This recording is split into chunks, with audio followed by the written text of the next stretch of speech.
L'allocution du président de la République. Merci beaucoup, Monseigneur Benjamin Ndiaye.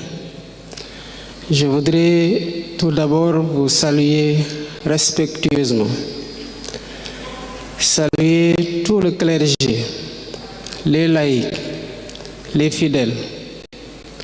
Je voudrais saluer tous les marcheurs, cette jeunesse qui porte en foi sa foi en bandoulière et s'achemine vers ce lieu de haute spiritualité.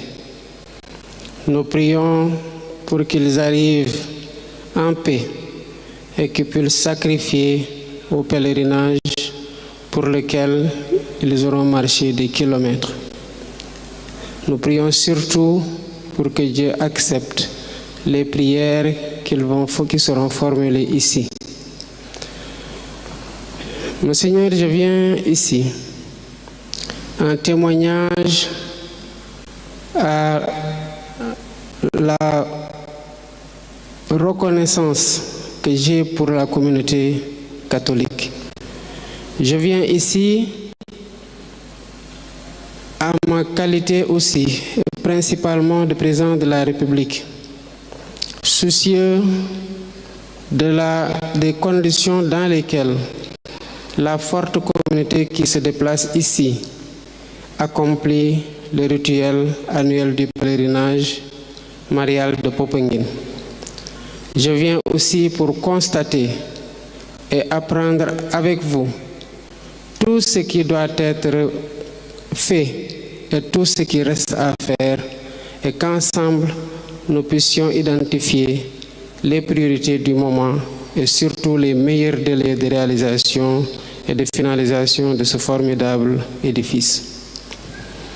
Monseigneur, je viens dans le contexte de la fête de Pentecôte, qui est une fête importante pour la communauté chrétienne du monde entier, mais qui, ici au Sénégal, donne l'occasion à la communauté catholique, chrétienne, de se réunir ici et de célébrer la Vierge Marie. Monseigneur, vous savez que la fête de Pentecôte ferme un cycle de grande spiritualité qui part du carême, de la fête de Pâques, en passant par l'Ascension jusqu'à la fête de Pentecôte même. Donc une période de forte spiritualité, mais une période aussi qui consacre au Sénégal un événement central où des milliers de fidèles viennent communier, où des milliers de fidèles viennent partager des moments de ferveur spirituelle et de solidarité qui sont essentiels pour le devenir de notre nation. C'est un moment, je disais tout à l'heure, de célébration de la Vierge Marie, Notre-Dame de la Délivrande, mais un moment à l'occasion duquel chrétiens comme musulmans montrent et démontrent au monde entier que la diversité est une force. Je sais, pour l'avoir vécu, qu'au sein des marcheurs, il y a des chrétiens, mais il y a aussi des jeunes musulmans. Cette diversité que nous considérons comme une force et que nous donnons en exemple au monde entier doit être entretenue par l'engagement soutenu de l'État aux côtés de la communauté chrétienne. Parce qu'en ce lieu, Notre-Dame de la Délivrande qui est célébrée nous offre un merveilleux exemple de valeurs universelles par les valeurs universelles qu'elle incarne dans un modèle de vertu, d'amour, de compassion et de pardon. Toutes choses dont nous avons besoin aujourd'hui au Sénégal pour refonder notre vivre ensemble. Excellence, je voudrais vous dire, Monseigneur, que l'État du Sénégal s'engage davantage aux côtés de la communauté chrétienne, comme aux côtés de toutes les autres communautés, pour bâtir et refonder ce vivre ensemble. Il s'engage à vos côtés et sollicite vos prières bénies.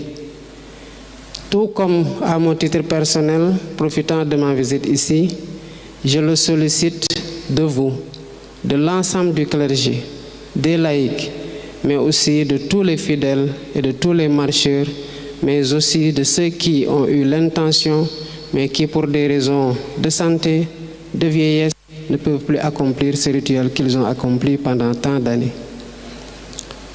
Veuillez prier pour le Sénégal, pour un Sénégal uni. Veuillez prier pour le Sénégal, pour un Sénégal de justice. Veuillez prier pour le Sénégal, un Sénégal de paix, un Sénégal de prospérité. Merci beaucoup, Monseigneur. Je vous remercie.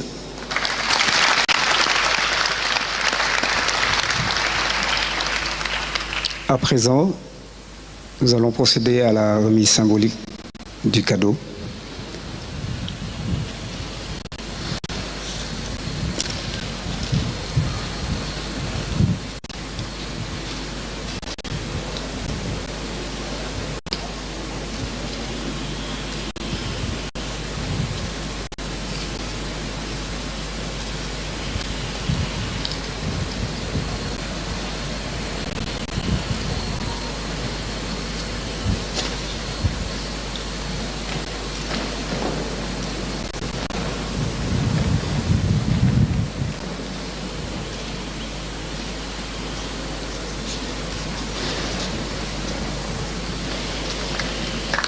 Vos applaudissements.